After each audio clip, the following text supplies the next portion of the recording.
Okay then guys, I said that this morning was going to be all about fortune cookies. And before we make them, I thought we ought to learn a little bit about what they are and why they are special. Now, can you think for me, have you ever had a fortune cookie? And if you have had one, when did you have it? And what was special about it? Do you know? Well, if you have a little look at the picture on the screen next door to my video here, you will see that that is what a fortune cookie looks like. Now, normally, if you have them from a Chinese takeaway or if you're at a Chinese restaurant, they'll come wrapped up in a bit of plastic that you have to open. But that's what the cookie looks like inside. Now, Chinese people like to have fortune cookies as a little pudding, as a little dessert after they've eaten their main meal. And it's a nice little sweet biscuit that you can eat up once you're finished, okay? Now they're special because inside the cookie is a little bit of paper. And on that little bit of paper, there's a special message. And that message is called a fortune, okay? Now the fortunes that are written on those bits of paper are usually things like a prediction, so an idea about something that might happen in the future for that person, or it might be a kind message, something you want that person to know, or it might be a bit of advice, a bit of a tip or something to help the person, okay?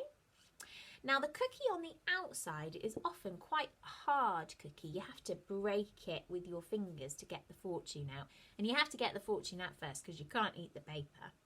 And then you eat up the cookie afterwards, okay? So they're a traditional Chinese biscuit that Chinese people tend to eat at the end of their meal. Now, if you've ever had a Chinese takeaway or been out for a Chinese at a restaurant, you probably had one at the end of your meal. Now, for our literacy job today, we're going to focus on the fortune, on the bit of writing that's tucked away inside the cookie, okay?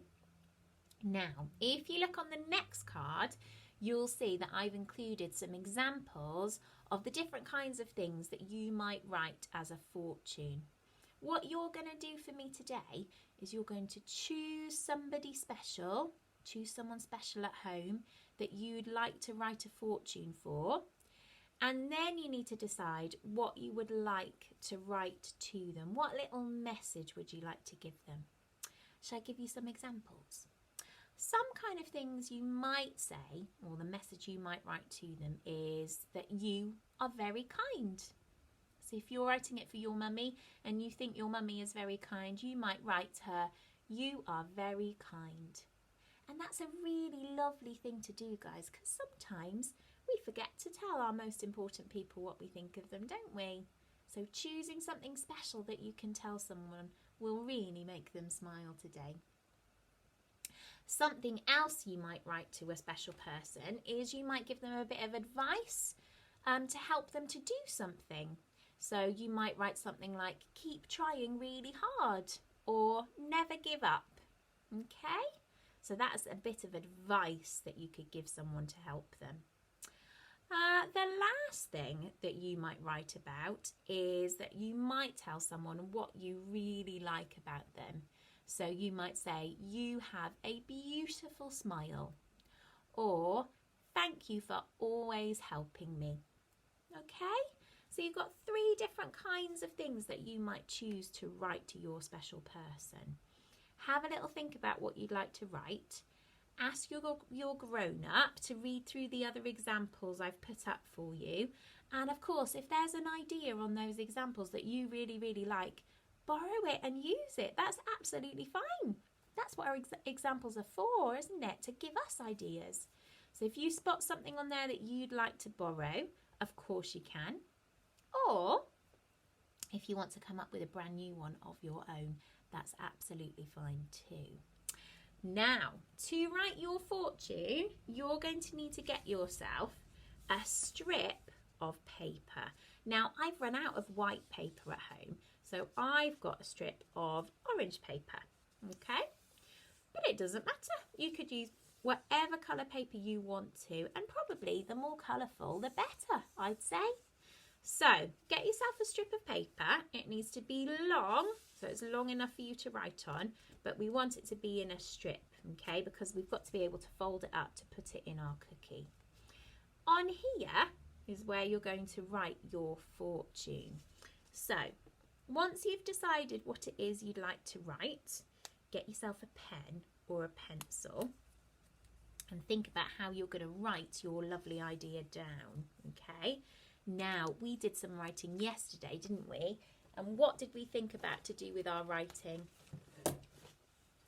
What did we think about doing? Well done. We wanted to use our tripod grip, didn't we?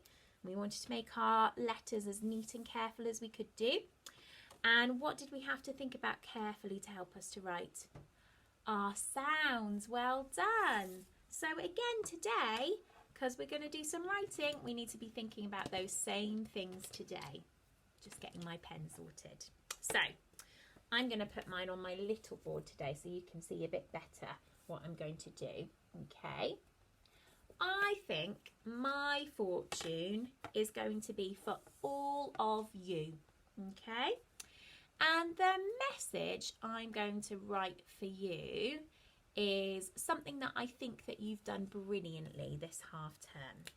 So, which end of my fortune strip am I going to start writing on, guys? This end or this end?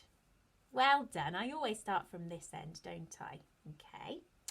I'm going to write I think for starters. So, I is my first word. Now, I is one of my tricky words. If I can't remember what it looks like, where can I look to help me? Well done. I can check on my tricky words mat, can't I? And find it on there to help me write it down. So, I. Okay. Now, before I start my next word, what do I need to remember? A finger space. Well done. And why do I need a finger space between my words? Brilliant. Otherwise, it'll all be one long big word and we won't be able to read it, will we?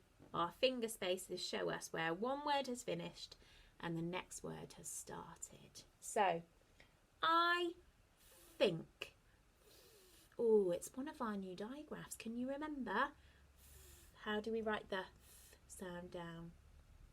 Now again, if you can't remember what it looks like, where could you look to help you? On your sound mat. Well done.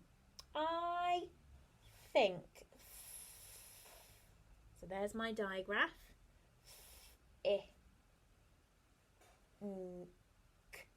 Now it's the k sound at the end. So which way do we normally use to write the k sound at the end of a word? Well done. Normally we use our digraph, our curly cut and our kicking cut.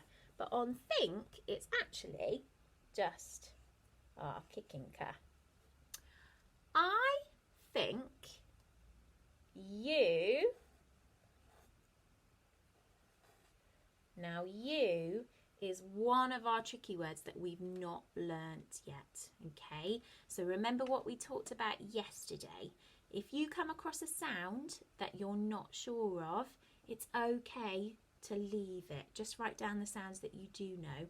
Or if you want to make sure that you write every word today because it's a special fortune for someone, you can always check with your grown-up and they can help you find the sound you need on your sound mats. Okay?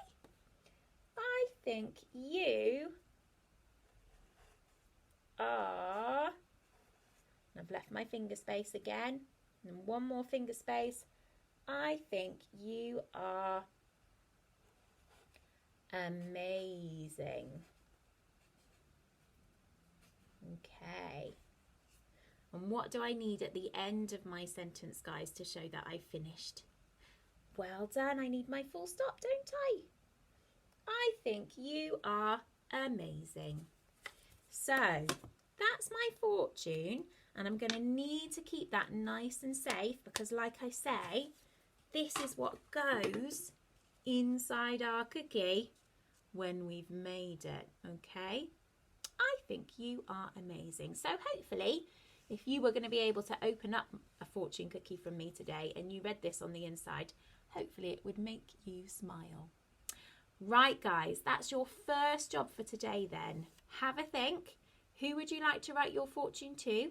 And what would you like to say to them? If you're not sure, you can borrow one of the ones on the example sheet or think of one of your own. And if you'd like to, maybe you could write a fortune for everybody at home rather than just one person. I'll leave it up to you. Have fun writing them, guys, and I'll meet you back here after break time to find out how we're going to make our cookies and how we're going to put our messages inside them.